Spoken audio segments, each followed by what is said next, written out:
पाणी बघ.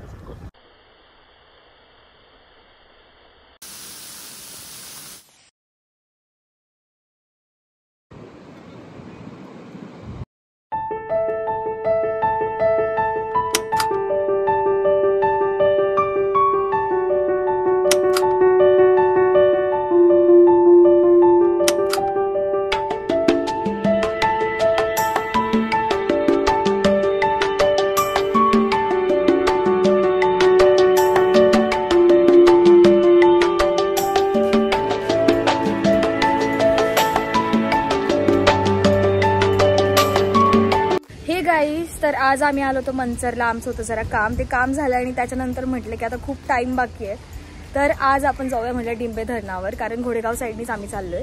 तर मग पावसाळ्यात डिंबे धरणाचा व्ह्यू कसा आहे ते मी तुम्हाला दाखवते आणि त्यानंतर आम्ही जाणार आहोत गडदुबाईला.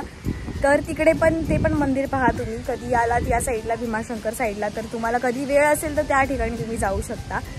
सो मी तुम्हाला पहिले डिंबे धरण दाखवते. Let's go let's go let's go. So guys आम्ही पुढे घोडेगावच्या इथून पुढे आल्यानंतर आम्ही शिनोली गाव क्रॉस केलं होतं आणि पुढे पहा असा व्ह्यू होता.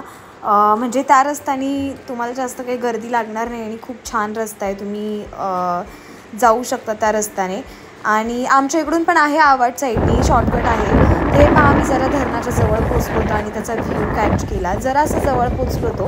आता इथून दिसते की आम्हाला फक्त 3 दरवाजे ओपन झालेले आहेत. हां 2 दरवाजे ओपन नाही झालेत, पण ते पण खूप लांबून इतकं छान दिसत होतं की बास रे बास. तुम्ही कधी भीमाशंकर साईडला येत असाल मंचर साईडनी आणि जात असाल त्याच साईडनी, तर तुम्ही इथे डिंबे धरणावर नाही आले तर काय आले, तुम्ही नक्की तिथे येत जा आणि पहा. तिथे इतका सुंदर व्ह्यू आहे. मी तर तुम्हाला व्हिडिओ दाखवते, व्हिडिओमध्येच ते इतकं छान दिसते, पण मी रिअलमध्ये जेव्हा तिथे समोरासमोर जेव्हा ते पाहिलं मी बघतच राहिलो. इतकं छान वाटलं की किती सुंदर पट्टा आहे आमचा. तर नक्की तुम्ही कधी आले तिथे या, व्हिजिट करा. फक्त एवढंच की पाण्यामध्ये जाऊ नका, पाण्यात उडी मारू नका, पोहायचा प्रयत्न करू नका, ते सगळं अजिबात सेफ नाही आहे. तसं करू नका, फक्त लांबून एन्जॉय करा, छान फोटोज वगैरे क्लिक करा.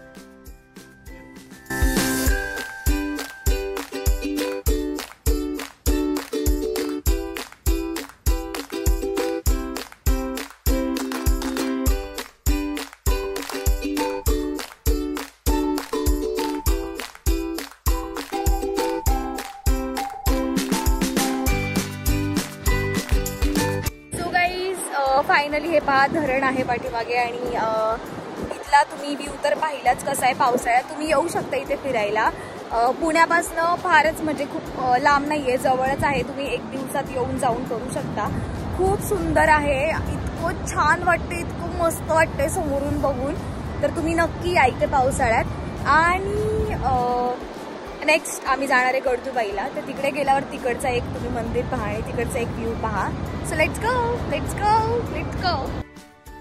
सो बऱ्याचशा प्रवासानंतर खूप जास्त चिखलाच्या रस्त्यानंतर आम्ही गडदुबाईच्या मंदिराच्या जरा जवळ आलो होतो. हे पहा गडदुबाईचं मंदिर लागलंय फायनली.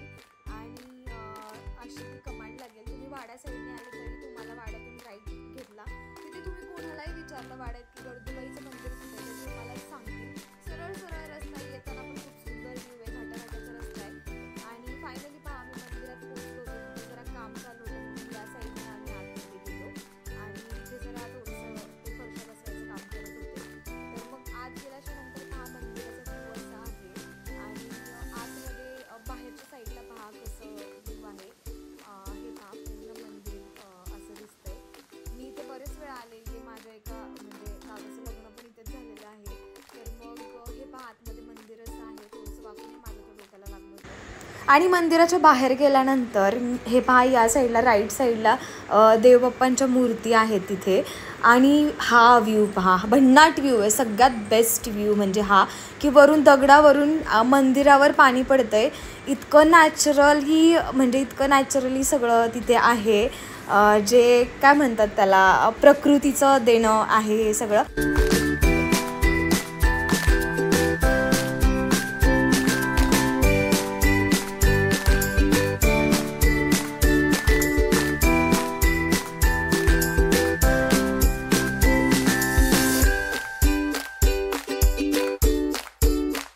आणि इतका सुंदर व्ह्यू पाहिल्यानंतर हा पहा नेचरवरून किती छान दिसते. आणि त्यानंतर मंदिरातून बाहेर आल्यावर आम्ही खालच्या साईडला आलो. जो आतमधून धबधबा आपण पाहिला तो बाहेरच्या साईडनी पहा असा दिसतोय. इतके सुंदर फोटोज तिथेही येतात, इतके सुंदर व्हिडिओज येतात तिथे. इतकं छान ते मंदिर आहे. आणि त्याच्या पुढे पण पहा त्याच साईडला नेचर कसं छान दिसते. त्या साईडला पण तुम्ही फोटोज काढू शकता. त्याच्या पुढे पण एक मंदिर आहे, तिथे पण आम्ही गेलो होतो. आणि तिथे पण म्हणजे तिथे जरा वरती दरड कोसळली होती, मग आम्ही तिथे गेलो नाही. सो हे पहा पूर्ण मंदिराचा व्ह्यू असा दिसतोय.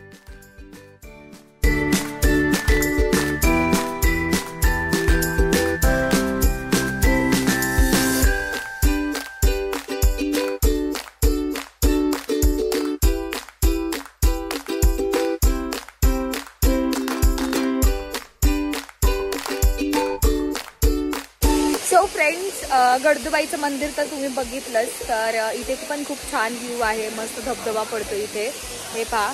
सो तुम्हाला व्हिडिओ आवडला असेल आजचा तर लाईक करा, शेअर करा, कॉमेंट्स करा आणि तुमच्या फ्रेंड्सला शेअर करा. तुम्ही या सीझनमध्ये इकडे फिरायला येऊ शकता आणि आपल्या चॅनलला सबस्क्राईब करा.